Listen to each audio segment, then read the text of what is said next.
I know it's not easy to close a sale, but by applying the necessary strategies, you could become a foolproof closer and earn your first commissions.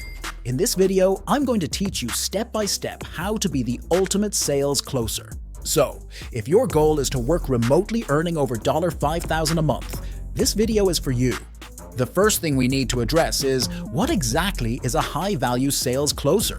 Well, this term refers to a sales representative who works for an established business that is generating at least $100,000 per month in revenue, and their job is simply to answer calls for that business with interested prospects.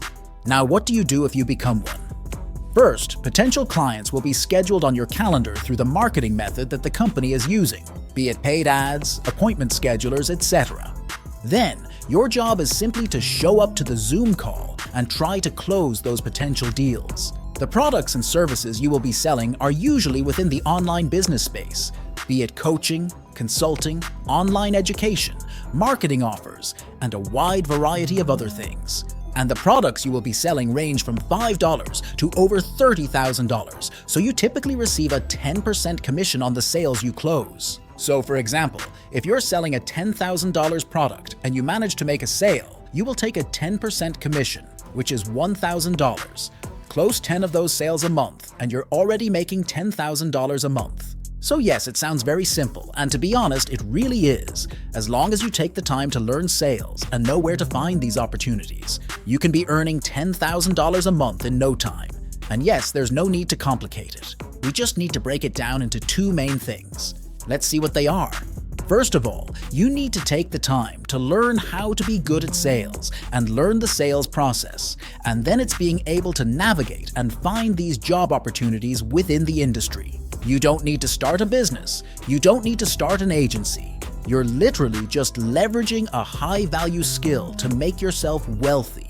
And this is where I see so many people go wrong. They try to start a business, an agency, an e-commerce store, or a SaaS without acquiring or knowing any of the skills they need to make that business a success, which is why high-value sales closing is so good, because you're literally learning a high-value skill and using it immediately to make money. So let's get into it. The first thing you need to focus on is being good at sales. And yes, it will take time. And it's the most important thing here, because the better you are at sales, the more sales calls you will be able to close. The more sales you are able to close, the better deals you will be able to work on, and the better deals you can work on, the more money you will be able to make. It's a never-ending positive cycle that really starts with nothing more than your ability to sell. You can look at guys like Grant Cardone, Ryan Serrant, Emmett G, and Alex Hormozy. As time has gone on, their skills have increased and they are able to make more money, so they are much higher up on the charts than you. But that's only because they have spent more time learning those skills to generate more money. And that's really the only thing that separates you and them. They simply have better skills than you. This manifests itself in all areas of business: marketing, team building, customer acquisition. I don't think I can emphasize enough how important it is to learn sales. Of course, if you want to learn quickly, you can invest in a sales program or a coach. But to be honest, there are a ton of free resources that you can take advantage of right away to start really improving your sales skills. However, consuming content is actually a very small part of the learning process. You actually have to practice. And well, if you're watching this video, I'm going to assume that you care a lot about self-improvement and you very likely go to the gym. So, let's say you wanted to get stronger at the gym, and all you did was read gym books about how to do different exercises, or watch different YouTube videos of different guys working out. Do you think you would actually get stronger if you just did that and never stepped foot in the gym? No, of course not. You wouldn't get stronger at all. You need to step foot in the gym and do the reps. Doing the reps, putting in the practice, that's how you actually improve. And sales is no different. It's an active skill that you actually need to practice. You can't just consume sales content and expect to get better. You need to spend time in the field. You need to do the reps as much as possible. And the best way to do this is by actually doing mock sales calls. So you can get together with a friend or someone else you know who is trying to improve at sales, and you can just go through sales scripts, act out certain sales scenarios, handle certain objections, and really get into it. Because, that's the closest thing to an actual sale that you're going to be able to replicate. And yes, I'm not going to lie, the first few will be tough. You're going to feel uncomfortable. You're going to feel like you don't know what you're doing. You're going to realize that you actually have a lot to learn. This is part of the process, and it's the same thing as the first time you stepped into the gym. You probably felt pretty uncomfortable. You didn't know your way around. You didn't know what weights you could lift, because you didn't know how strong you were, and you didn't know how to use any of the machines. But over time, you got more comfortable. You learned where everything was. You learned what weights you could lift, and you learned how to use all the machines. It's exactly the same with learning sales and doing mock calls. The more practice you put in, the better you'll be, and the more confident you'll be in your sales abilities. Knowing that you'll actually be able to close a sale is when you should really start looking for a job.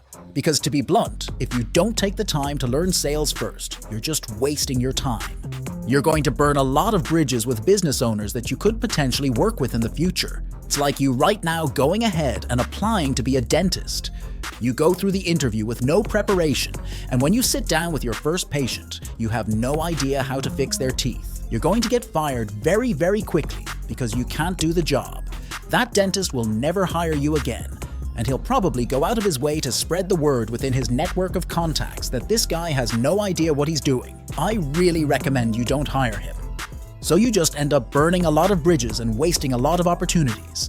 Guys go straight to trying to get a job without taking the time to learn sales, and they end up not getting anywhere, and they wonder why they're not getting hired. It's the sales skill itself that's going to get you a job, so don't really neglect learning it. So, as long as you take the time to learn sales, and when you're pretty confident that you can actually close deals, it's time to go out and look for a job selling. And this, in theory, is going to be your first sale. You're going to sell your experience and your skills to a business owner so much that they'll want you to join their team. And with sales, it's one of the few skills that you can actually illustrate when trying to get hired. That includes the way you communicate with the business owner, the way you talk, the way you follow up. All of this plays a huge role in getting the business owner's attention, but also in demonstrating skills and attributes that he wants in his sales team. So it's very important that you keep that in mind when reaching out to these business owners. There are multiple ways you can find these high-value job opportunities. One of the simplest is actually through Facebook groups. Simply type high-value sales into Facebook, and you will find a number of groups that you can join where you will be presented with a number of different offers from various business owners. You need to be careful with these groups. There are many fraudulent offers, and many of the offers will not be as good as they seem. So it is really important that you go and evaluate these opportunities. But in my opinion, the best way to find these opportunities is to simply do your research to find the companies and people you want to hire you. And you can do this on social media. You can enter a specific niche that you're really interested in, and you can find individuals who are big names within that specific niche and who are selling high-value products or services within that niche. You can then contact them directly. If I was interested in social media marketing and wanted to set up my own marketing agency in the future, I would start by working for a marketing agency on their sales team where I can earn a decent commission, but also learn how that company works on the inside. I could see the inner workings, how they acquire clients, and basically how their whole operation works. So I'm not only getting good at sales and making money, but I'm learning skills that I can then apply in my own business. And then you need to think about where is the best place to actually find these businesses. Now, if I was looking for a marketing agency or a marketing business owner, where would be the best place to find them? Obviously, it's going to be LinkedIn, because that's where these business owners are going to be spending most of their time. You know, with B2B deals, LinkedIn is obviously the best place, so that's where I would start looking. And then you simply want to reach out to these business owners, offering your services and showing them exactly how you can help them close more deals and, in essence, bring them more business. The more you can stand out and illustrate your sales skills, the more likely you are to get a response. So it's important that you be unique and creative in your approach. For example, I once heard of a salesman who wasn't getting a response from a business owner on Instagram, so he decided to send a message to the business owner's dog's Instagram account. Obviously, that dog doesn't have an Instagram itself. It's handled by the business owner. He managed to get through to that business owner that way. With that in mind, always be respectful and always be professional in your approach. On the other hand, one of the key mistakes I see with closers who are trying to find new opportunities is that they assume they have to wait for a business owner to be actively hiring to contact them, which is not true. Because if you think about it, the sales team is the closest to the money. They have the most influence over how much cash that business can actually generate. And if that team isn't performing well, or if an individual within that team isn't performing well, the whole business is going to suffer. So, if a business owner gets a message from a great sales representative who is very passionate about what he does, has a lot of conviction that he will be able to sell and help the business owner make more sales, they are more likely to give him a chance. You will have the opportunity to make some sales calls and prove your worth, and the business owner will be able to see very quickly if you are really good at sales, simply by seeing if you are able to close any of those calls. So don't stop yourself from contacting people who are not actively hiring, because you never know. They might have a weak link in their sales team. They might be looking to expand, or they might even know someone who is looking to hire a closer if they themselves are not looking directly. Once you're good at sales and you know how to find opportunities, you need to make sure that the opportunities you find are actually good and that you can actually make good money with them. Because there's no point working for a kid who just started a marketing agency, who's never been on a sales call in his life and has never closed a client. You want to work for the companies that are generating at least 6 figures a month. So when finding a good deal, you need to look at 3 main things: the offer itself, the quality of the leads, and the quantity of leads. You need to make sure that what you're selling is actually a good offer, and this is where a lot of common sense comes in. Does the offer itself make sense? If you were their target audience, would you consider buying it? How long have they been in business? What testimonials do they have, and what results are they getting for clients? You need to see if there is actually an interest in the offer, or if the offer solves a problem that the market wants, because this will make your job a lot easier when it comes to selling. Then you need to determine the quality of the leads. This is simply the quality of the leads that the current closers are talking to, and in simple terms, the higher the quality of the lead, the easier it will be to sell to them. You want to be talking to people who have already shown an interest in the company's product or service, who know what you do and know what the call is about, rather than someone who has booked a call through a vague email, has no idea what the call is about, or doesn't even know it's a sales call. And finally, the last thing to consider is the volume of leads. This is pretty self-explanatory, but essentially you want to make sure that you have enough calls booked in your calendar every day so that you can actually make good money with the offer.